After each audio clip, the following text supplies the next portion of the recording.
चलिए पुनः स्वागत है आप सभी का।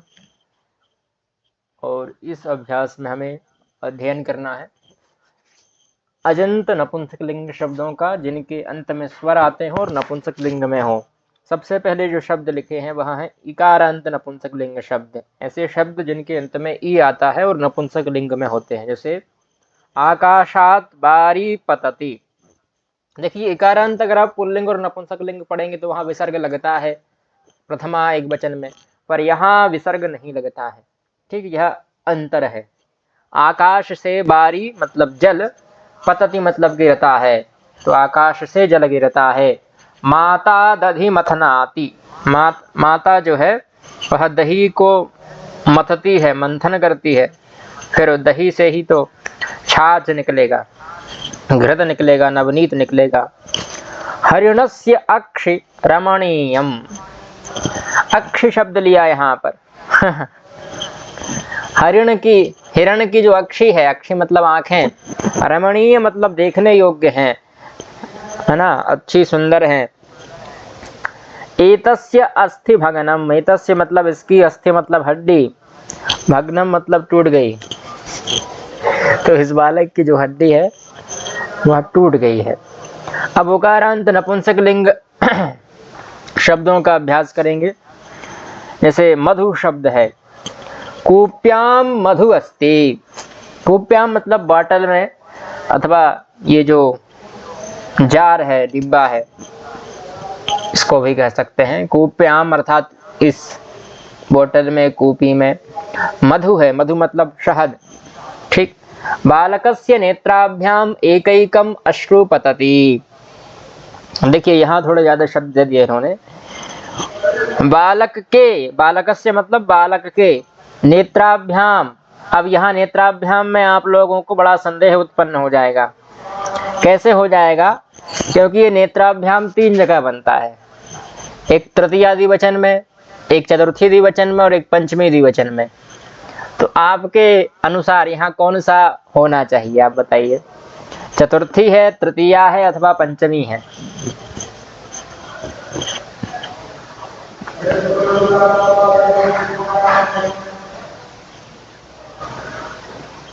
बताइए।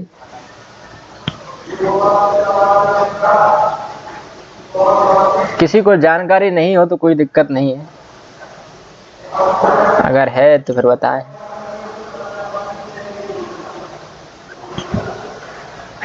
इसमें हिंट भी दे रखी है, आप देखेंगे ना इस वाक्य को, तो वाक्य को देखकर समझ जाएंगे।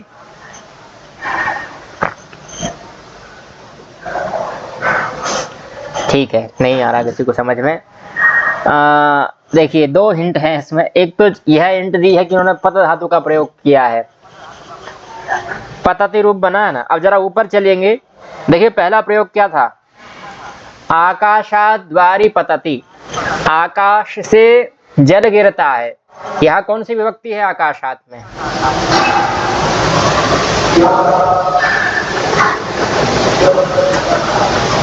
बताइए। अब ये तो सरल ही है।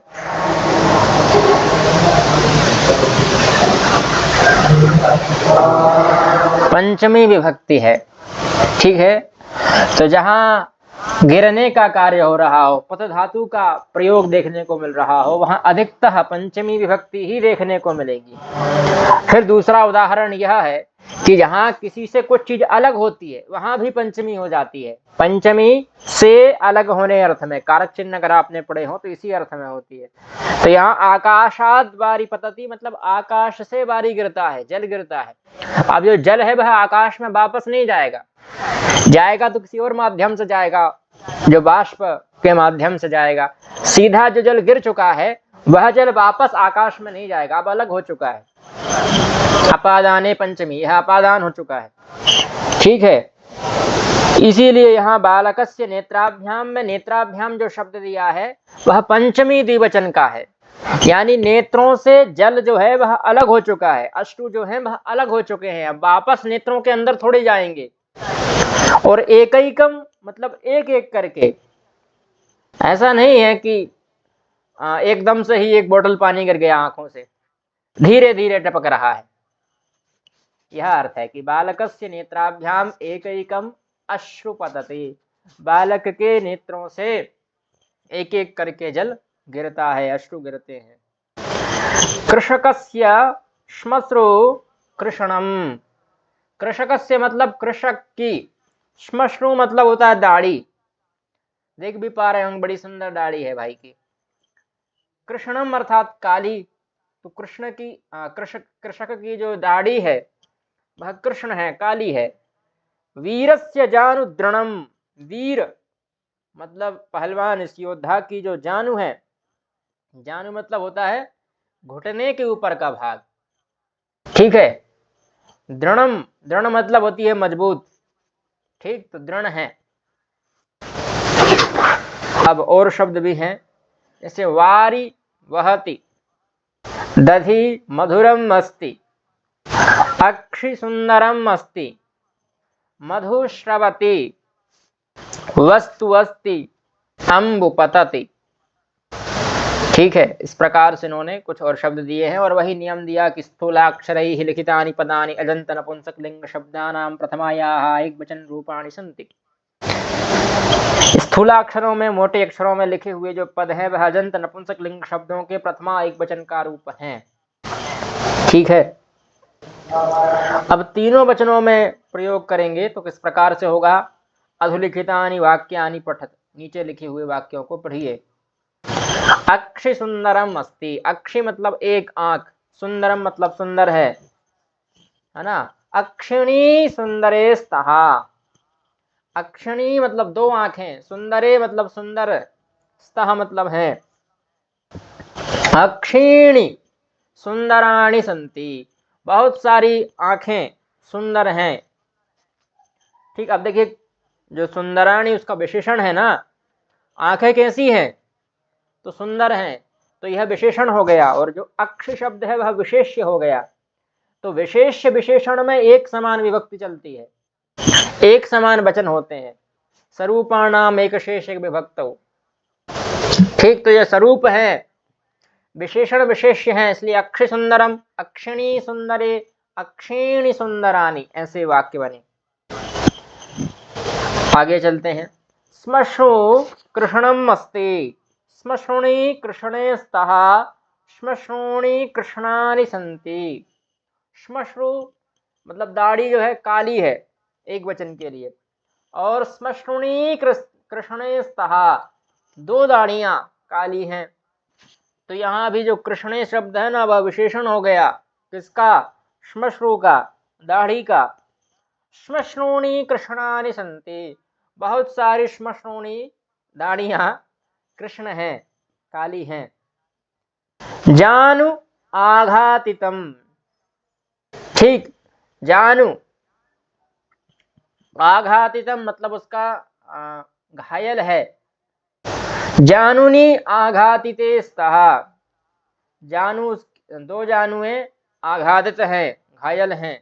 जानूनि आघातितानि सन्ति, बहुत सारी जंग जो जानू हैं वह घायल हैं। अन्य वाक्य देखिए। अक्षि सुंदरम अस्ति, अक्षि मतलब आंखें, है ना, सुंदर है। अक्षिणी सुंदरे स्तः अक्षिणी सुंदराणि सन्ति, वही वाक्य है। अस्ति दृढ़म अस्ति, अस्थि मतलब हड्डी, दृढ़म मतलब मजबूत, अस्थि मतलब है। अस्थीनि दृढ़े स्तः, दो हड्डियां मजबूत हैं। अस्तीनि दृढ़ानि सन्ति, बहुत सारी हड्डियां मजबूत हैं। वारी बहती, जल बहता है। वारीणि बहतः, दो जल बहते हैं। वारीणि वहन्ति, बहुत सारे जल की श्रृंखलाएं बहती हैं। मधुश्रवति, मधु बहती है। मधुनी श्रवतः, बहुत सारी मधुएं बहती हैं। अच्छा, दो मधु बहती है। और मधुनि श्रवन्ति, बहुत सारी मधुएं, मधु मतलब शहद। वस्तु तिष्ठति, वस्तु रुकती है अथवा बैठती है, बैठती तो नहीं होगी, रुकती ही होगी, तिष्ठ धातु रुकने अर्थ में है। वस्तुनि तिष्ठतः, दो वस्तुएं हैं। वस्तुनि तिष्ठन्ति, बहुत सारी वस्तुएं हैं। फिर श्मश्रु दीर्घम अस्ति, दाढ़ी बड़ी है, दीर्घ मतलब बड़ी विशाल। श्मश्रुणि दीर्घस्तः, बहुत सारी, अच्छा दो श्मश्रुणि अर्थात दो दाढ़ियां जो है वह दीर्घ हैं, बड़ी हैं, विशाल हैं। श्मश्रूणि दीर्घानि सन्ति, बहुत सारी दाढ़ियां बड़ी हैं। और भी कुछ शब्द हैं, जैसे फलम फले फलानी, यह फल शब्द है प्रातिपदिक यानी मूल शब्द, और अकारांत है, पर इसका राम की तरह शब्द नहीं चलेगा, यह अलग ही रूप बनेंगे। फलम फले फलानी, फलम फले फलानी, फिर तृतीया से चालू होगा राम के समान, फले न फलाभ्याम फले ही, इस प्रकार से। उसी प्रकार से वारि शब्द है, इसका भी वारि वारिणी वारिणी, वारि वारिणी वारिणी, वारिणा वारिभ्याम वारिभी, ऐसे रूप बनते हैं इसके। इन्होंने पढ़ा होगा, उनको याद ही होंगे। फिर मधु शब्द है, मधु के भी प्रथमा में रूप बनता है, मधु मधुनी मधुनी, मधु मधुनी मधुनी, मधुना मधुभ्याम मधुभी, ऐसे रूप बनते हैं। ठीक, बड़े सुंदर शब्द रूप हैं इनके, कभी याद करिएगा, बड़ा आनंद आता है शब्द रूप पढ़ने में। अकारांत नपुंसक शब्दानाम फल इति शब्दवत रूपम बोध्यम, अकारांत नपुंसक लिंग के जो शब्द हैं उनका फल के समान, शब्दवत फल शब्द के समान रूपों को जानना चाहिए। इकारांतानाम नपुंसक शब्दानाम बारी इति शब्दवत रूपम, इकारांत शब्द जो है नपुंसक लिंग के, उनका बारी के समान रूप जानना चाहिए, जैसे अक्षी है, वारी है इत्यादि जो है। उकारांत नपुंसक लिंग शब्द है, उनका मधु के समान रूप जानना चाहिए। उकारांतानाम नपुंसक शब्दानाम मधु इति शब्दवत रूपम। ठीक, और भी कुछ शब्द दिए हैं, वारी वारिणी वारिणी, दधी दधनी दधीनी, अक्षी अक्षिणी अक्षिणी, है ना, मधु मधुनी मधुनी, जानून जानूनी जानूनी। और भी अब ये कार्य जो है यहाँ क्या कहते हैं, खाली स्थान जो भरे हैं उनको आपको भरना है। प्रातिपदिक क्या है और अंत में कौन सा शब्द आया है, ये सब चीज़ आपको देखनी पड़ेंगी। जहाँ समस्या आए वहाँ हम हैं ही।